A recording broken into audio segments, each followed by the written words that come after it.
Simulan natin ang ating pagdiriwang sa ngalan ng Ama at ng Anak at ng Espiritu Santo. Amen. Ang pagpapala ng ating Panginoong Hesukristo, ang pag-ibig ng Diyos Ama at ang pakikipagkaisa ng Espiritu Santo naway sumainyong lahat. At sumaiyo rin. Mga kapatid, aminin natin ang ating mga kasalanan upang tayo'y maging marapat gumanap sa banal na pagdiriwang. Sinugong tagapagpagaling sa mga nagsisisi, Panginoon, kaawaan mo kami. Panginoon, kaawaan mo kami. Dumating na tagapag-anyayang mga makasalanan ay magsisi. Kristo, kaawaan mo kami. Kristo, kaawaan mo kami. Nakaluklok ka sa kanan ng Diyos Ama para ipamagitan kami. Panginoon, kaawaan mo kami. Panginoon, kaawaan mo kami. Kaawaan tayo ng makapangyarihang Diyos, patawarin tayo sa ating mga kasalanan at patnubayan tayo sa buhay na walang hanggan. Amen. Manalangin tayo. Ama naming makapangyarihan, kami iyong mga kinupkop ay niloob mong maging mga anak sa liwanag mong kaloob. Huwag mong ipahintulot na sa katiwalian kami ay masangkot. Panatilihin mo kaming nagliliwanag sa iyong katapatang lubos na sumisikat. Sa pamamagitan ni Jesucristo, kasama ng Espiritu Santo, magpasawalang hanggan. Amen. Umupo ang lahat at makinig sa pagpapahayag ng salita ng Diyos.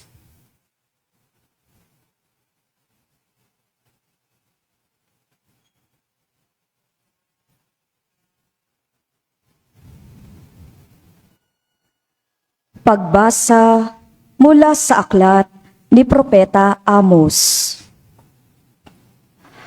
Pakinggan ninyo, mga taga-Israel, itong sinabi ng Panginoon.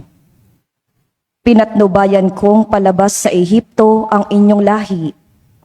Sa lahat ng bansa sa ibabaw ng lupa, kayo lamang ang aking itinangi at inalagaan.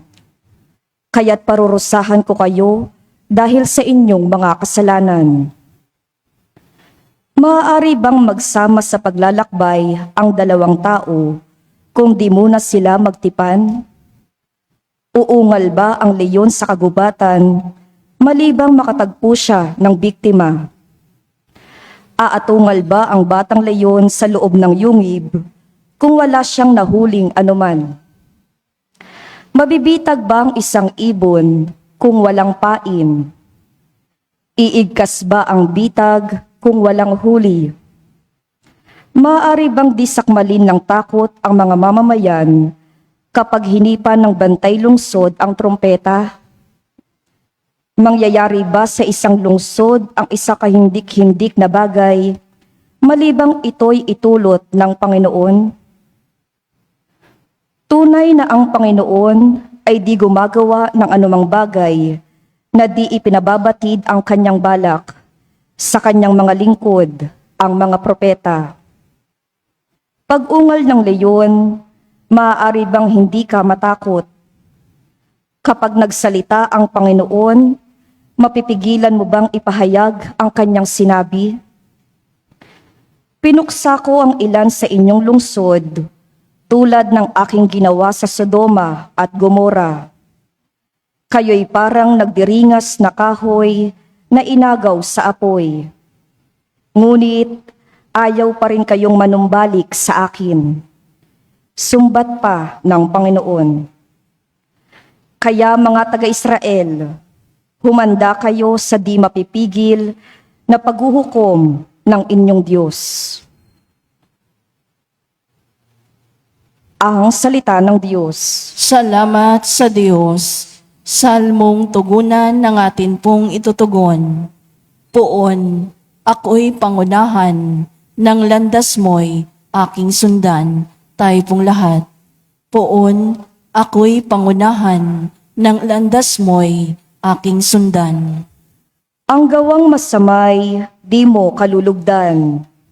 Ang gawaing hidway, di mo papayagan. Ang mga palalot masasamang asal, iyong itatakwil at kasusuklaman.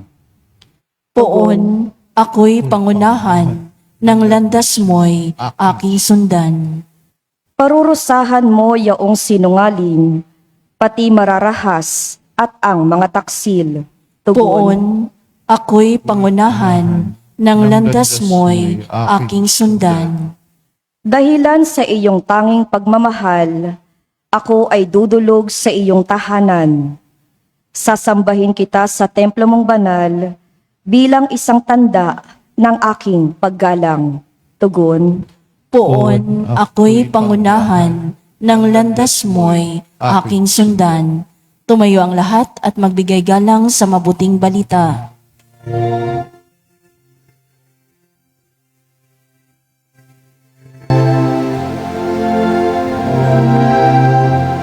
Hallelujah, hallelujah.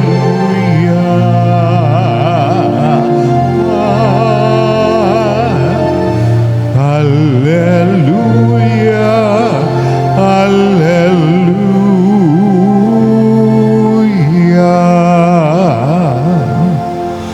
Pun ikaw ang pag-asa, ng salita mo'y ligaya. Pag-asa ko sa tuwina.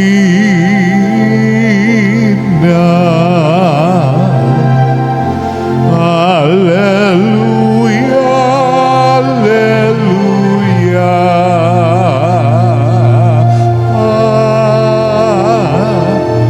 Hallelujah, hallelujah.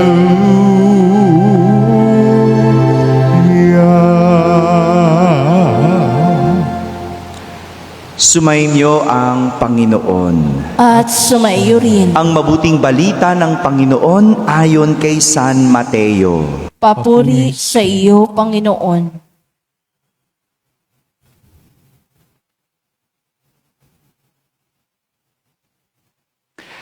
Noong panahong iyon, sumakay si Jesus sa bangka, kasama ang kanyang mga alagad.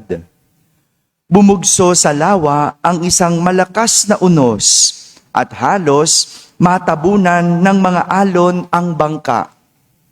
Ngunit natutulog noon si Jesus, kaya't nilapitan siya ng mga alagad at ginising. Panginoon, tulungan ninyo kami. Sabi nila, lulubog tayo. At sinabi niya sa kanila, ano't kayo ay natatakot? Napakaliit naman ng pananalig ninyo. Bumangon siya, sinaway ang hangin at ang dagat, at tumahimik ang mga ito. Namangha silang lahat at ang sabi, anong tao ito? Kahit ang hangin at ang dagat ay tumatalima sa kanya. Mga kapatid, ang mabuting balita ng Panginoon. Pinupuri ka namin, Panginoong Hesukristo. Umupo ang lahat at makinig sa homilia. Isang magandang umaga po sa inyong lahat. Magandang umaga sa mga nasa barangay, mga nasa tahanan at nasa abroad na nagsisimba via online. Kasama kayo sa aming banal na pagdiriwang dito sa ating parokya. Narinig natin sa ating ebanghelyo sa araw na ito ang kwento ng pagpapakalma ni Jesus ng dagat. Pagpapakalma. Sabihin nyo nga po yun. Yan, no? Isang bagay na tinuturo sa atin ng kwento ay sadyang may bagyo na dumadating at umaalis. Sa buhay, sadyang may bagyo. Dadating, aalis. Hindi ito permanente, kundi pansamantala. Pansamantala. No? sa hinaba ng buhay natin o tinakbo ng buhay natin sa bansa natin, alam natin kung kailan may bagyo. Tama? O, alam natin tapos na ang tag-init. 'Di ba? Alam natin yun. Alam natin na pag ganitong buwan, tagbagyo, magtataka pa ba tayo kapag Hulyo na at umuulan? Hello? Hindi. Kaya nga, di ba? Yung panahon natin, ganito. Alam na natin yan. Sadyang alam natin na sa panahon, talagang papalit-palit.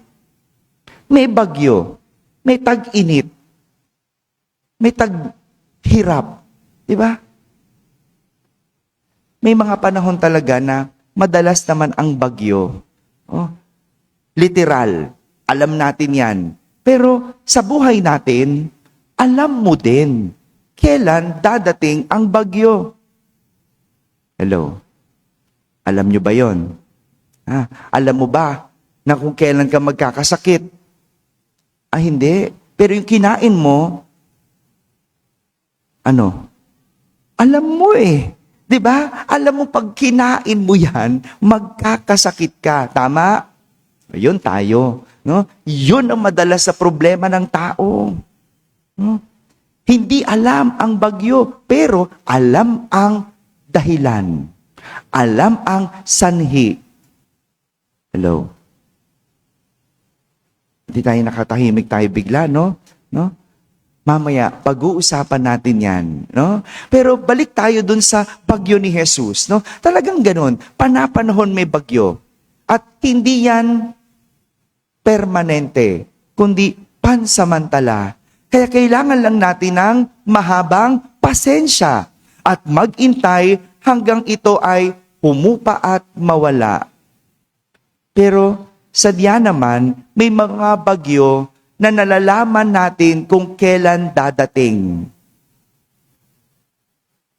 Nalalaman natin kung kailan ito hahagupit. Alam natin yun. Kaya nga, pwede itong paghandaan para hindi magdulot ng malaking pinsala. Father, kailan ba darating ang bagyo? Kailan dumarating ang taghirap? Kapag ikaw ay masyadong magastos. Diba? Hindi mo ba alam kailan ang taghirap? Alam mo, sweldo ngayon, di ba? Hello? Wala pala mga trabaho, kaya hindi alam, no? At 30, sweldo ngayon. Bukas, kung anong gagawin mo bukas, o baka nga lang mamaya, malalaman natin kung sa katapusan o sa 15, may bagyo. Kaso, ito ang problema. Ito ang problema. Hindi natin alam ang ating mga ginagawa. Gaya na lang ng mga alagad. Alam nilang may bagyo. Ang nakalimutan nila, kasama nila si Jesus. Ang nakalimutan nila, tumingin kay Jesus. Ang nakalimutan nila, kapiling nila si Jesus. Hindi ko alam kung nakalimutan ba nila talaga o hindi nila alam. Hello? Parang tayo, no? Hindi ba alam o nakalimutan lang? Kaya ba naghihirap, nakalimot ka, hindi ka nag-ipon? Kaya ba nag-away, magulo ang pamilya? Kasi, hindi kayo nag-uusap-usap. Yan ang kakaiba sa mga alagad ni Jesus. Kakaiba kasi alam na nga nilang kasama nila si Jesus, natakot pa din sila. Natakot pa din sila. Fear weakens our faith. Pinahihina ng takot ang pananampalataya. Kapag nangibabaw ang takot, gumuguho ang pananampalataya. At itong dahilan, kaya natanong ni Jesus ang mga alagad, ano't kayo'y natatakot? Napakaliit ng inyong pananalig. Tingnan nyo, no? Magkakasama na sila. Alam dapat nila na hindi nagpapabaya si Jesus. Kaya napatanong si Jesus ano't kayo'y natatakot? Posibleng kahit magkakasama ang mga alagad at si Jesus, kaya sila natakot ay dahil nakatingin sila sa alon. Nakatuon sila sa bagyo, sa halip na kay Jesus. Hindi ba? Kapag alam mong kasama mo si Jesus, matatakot ka ba? Hindi. At yan yung sinasabi ni Propeta Amos sa ating unang pagbasa. Di ba? Parang isang leon. Aatungal ba ang leon kung wala siyang nakikita? Di ba? Parang aso. Di ba yung aso, hindi yan kakahol. Pero pag may nakitang magnanakaw o may nakitang tao, kumakahol. Di ba? Ganon din tayo. Kung alam mong kasama mo si Jesus, matatakot ka ba? Hindi. Dahil alam mong hindi magpapabaya ang Diyos. Maliban na lang kung tayo ay nakatuon sa alon. Kung tayo ay nakatingin sa bagyo kesa sa Diyos. Yung alam mo na ngang naghihirap ka, saan ka pa titingin? Sa paghihirap o sa Diyos? Hello? Hindi nyo masagot, no? Kasi marami ganyan, no? Ang dami nang naghihirap sa atin, ayaw pa magsimba. Ayaw pang tumawag sa Diyos. Ayaw pang humingi ng saklolo sa Diyos. Kaya nga magandang paalala to sa atin, tayo mga nagsisimba, tayong mga makadiyos. Magandang paalala na to na sa buhay may bagyo. At ang paalala, huhupa din ang lahat. Sabi mo sa sarili mo, ang bagyo hindi panghabang buhay. Lilipas din at titigil ito. Pwede rin, sabihin mo, binabagyo ka pa lang, hindi ka pa lulubog. Parang yung mga alagad, no? Natakot agad.